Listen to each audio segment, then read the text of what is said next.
Hello, this is Sue Lloyd, Vice-Chair of the ISSB, and I'm joined by our Chair Emmanuel Faber, recording this podcast following our board meeting here in Montreal.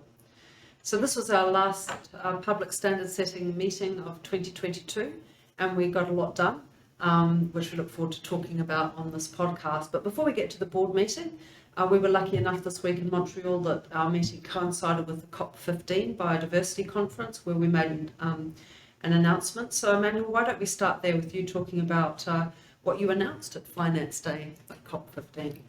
Thank you, Sue. Well, it's great to be joining you for that podcast. It's been a super productive week indeed here. And on Wednesday, on Finance Day, it was energizing to be at COP15 and witness the important work, not finished yet, to be accomplished by so many stakeholders around the world.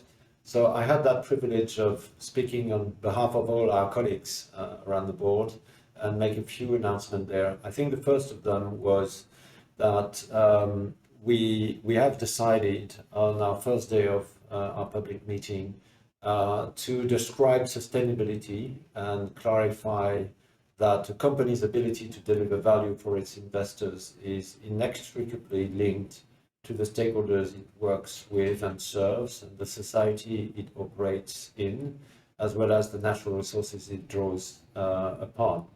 So that decision builds on concept from the integrated reporting framework, which the foundation has consolidated as part of the Value Reporting Foundation back in August, which helps companies articulate how they use and affect resources and relationships for creating, preserving, and eroding value over time.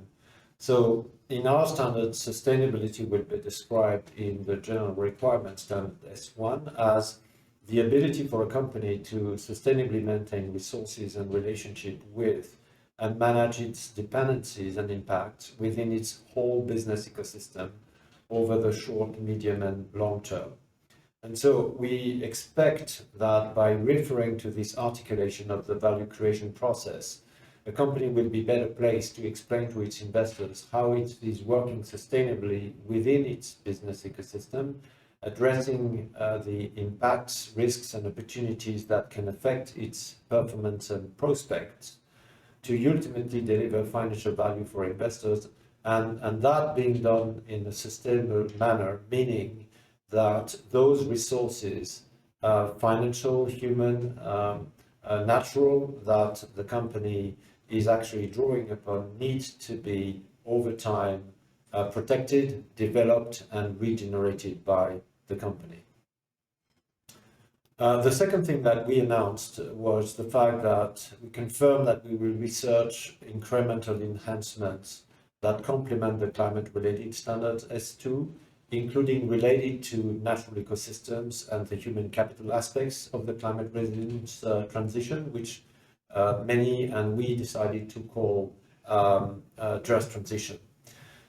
Two things to say here. First of all, we've heard strong feedback on the connection between climate and nature, including cultivated and natural biodiversity, deforestation, and water, and therefore decided to take action upon that connection. And second is we will consider the work of the Task Force for Nature-Related Financial Disclosure, as well as other existing nature-related standards and disclosure when they relate to the information needs of investors, and in particular considering the TNFD's recent work on the intersection of climate and biodiversity disclosures.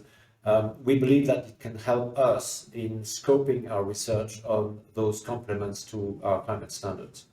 And the last announcement that we made that morning at COP15 is the appointment of two new special advisors to provide strategic counsel on issues relating to natural ecosystems and just transition.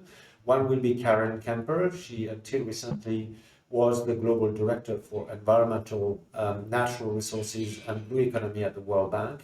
And the other one is Jordi Hungerford, the CEO of First Nations Financial Board in Canada.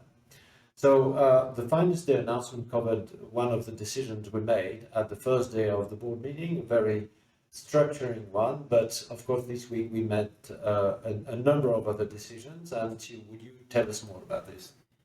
Sure. So you talked about part of the decision we made about S1 on the first day of the board meeting, but we also made some other decisions. I think most notably, the board agreed to add to the guidance in S1 to explain how a company should provide the sustainability-related financial information. So in particular, we agreed to illustrate a process, a two-step process that a company could use to determine, firstly, which sustainability-related risks and opportunities to provide information about, and then secondly, how to make the materiality judgments to identify, the disclosures that are really important, the material information for investors' decision making. We also agreed to amend the guidance in S1 to draw on existing market resources such as the ISSB implementation primer to provide further illustration of how entities with more complex structures, including conglomerates, should determine which industry-specific activities and disclosures they should report on. So things to help people. So moving then to the second day of the meeting, we talked about the forward look of our work, what we will include in our upcoming agenda consultation. And in that discussion, the board agreed to propose 4 projects that should be prioritised in the upcoming agenda consultation: biodiversity, human capital, human rights, and connectivity and reporting, working with our sister board, the IASB. So we're hoping to put that agenda consultation out in the first half of next year to give our stakeholders the opportunity to tell us whether or not they agree with those priority projects or not. And we'll use that feedback to help us make our ultimate decisions on what we work on next, so what to prioritise. Moving on then to the climate standard, S2. One of the important things we discussed and agreed on this week was specific reliefs for Scope 3 GHG emission disclosures. So those of you who follow our work might remember that back in October this year, that the board confirmed that when material, companies would be required to disclose their Scope 3 GHG emissions, and we decided on that because investors told us that they really need that information to understand a company's transition risk. But we also agreed at that October meeting that in combination with that requirement, we would provide some support for companies in how to make those disclosures and some reliefs as well. And so this meeting, we circled back and agreed what that would look like. So we agreed on a number of things, including having a temporary exemption for those who are first starting to apply our climate standard. For a minimum of 1 year, they wouldn't have to provide the Scope 3 information, so they have some more time to get ready for that disclosure. We also agreed on some more specific reliefs, including allowing a company, say with a 31st of December year end, to include annual GHG emissions from entities in the value chain that are determined with a different year end. So it's just to make it more practical for them to gather that information. We also agreed to introduce a framework for how you measure Scope 3 GHG emissions in our materials to make it clear that while priority should be given to direct measurement when that's possible, estimation techniques will often be appropriate and necessary for companies to determine Scope 3 GHG emissions. And we're going to accompany that material with a requirement that disclosures be provided to enable investors to understand how a company went about measuring those GHG emissions, so that there's a good understanding in the market of what's exactly behind those important numbers. So with that, that brings us to day 3 of the board meeting, Emmanuel. So maybe you'd want to talk about that. Yeah, well, if you ask, I will too.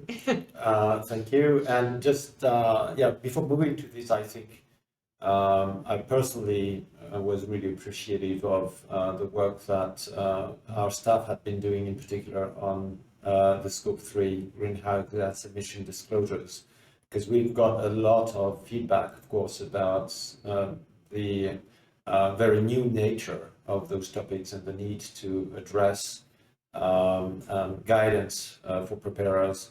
And I think personally that we've come to a point where this is an extremely proportionate approach to Scope 3 measurement, and I think very much tuned with the need to develop and use that new language on climate greenhouse gas emissions as soon as practicable for everyone, so that no one is left outside in the value chains, because the risk would indeed be that we exclude companies, or companies would be excluded because they would not be able to operate that language. And so the fact that everybody is going to cross the river, but being supported to swim at everyone's pace at the same time is critical. And so tribute to both, I think, the staff here and our board to make considerate decisions about this. Now, day 3 was in many ways deepening our work on the climate standards as well, and even more technical in many ways. So first, a couple of topics here. First one is that we agreed to confirm and refine the proposed requirements for financed emissions, providing important information about transition risks for those who have activities in the finance sector. So we approved amended finance emission disclosures for activities associated with 3 industries: asset management and custody activities, commercial banks, and insurance, as part of the disclosures required in S2, along with the disclosure of Scope 3 greenhouse gas emissions in Category 15. We scaled back the disclosures a bit, in particular for facilitated emissions in relation to investment banking type activities. So those disclosures won't actually be required at this time. The other thing we did was to make immediate enhancements to Appendix B of the climate standards, which will now be examples of industry disclosures rather than what is required from entities. So we confirm the changes to be made to make them more internationally applicable, and also discuss the path forward for Appendix B, so how we monitor application and think about whether further changes are needed before we put a future exposure draft to propose making Appendix B a required part of S2 in the future. So that day actually concluded a full year of standard setting for 2022, which started in March with the exposure draft of S1 and S2, and concluded with, I think, a very deep and thorough review of the feedback and treatment of the feedback that we received, to enter into an exciting year of standard setting for us, and starting to also moving into implementation and adoption in 23. A bit of that has already been discussed around COP27, with important announcements we made, in particular around capacity building, that we've started to discuss and committed that capacity building around our standards would be ready by COP28. But there is still a lot of things that need to happen before we're there. And Sue, I'd love if you could share a bit of where we are entering into 23. Thank you. Sure. So we've, of course, been working really hard to deliver the first 2 standards, S1 and S2, as soon as possible in the new year. When we started the redeliberations back in September, we said we were targeting finalising the redeliberations around the end of this year. We're still on track to do that. We expect to finish our redeliberations really early in the new year. Also looking forward to putting that agenda consultation out to think about what we work on next after these first 2 standards. And we're really looking forward to you participating, so keep your eyes out for that. And from a board meeting perspective, our first meeting of the new year will be in Frankfurt in January, around the 16th to the 20th of January. So watch out for that meeting. And with that, thank you for joining us for our podcast today. Thank you for continuing to listen to us and be interested in our work. We wish you a good holiday season, and really look forward to continuing to engage with you all in 2023. For the latest developments from either the International Sustainability Standards Board or the International Accounting Standards Board, make sure to subscribe on the IFRS Foundation website, www.ifrs.org. If you enjoyed this podcast, please take some time to rate, review, and subscribe on your preferred podcast player.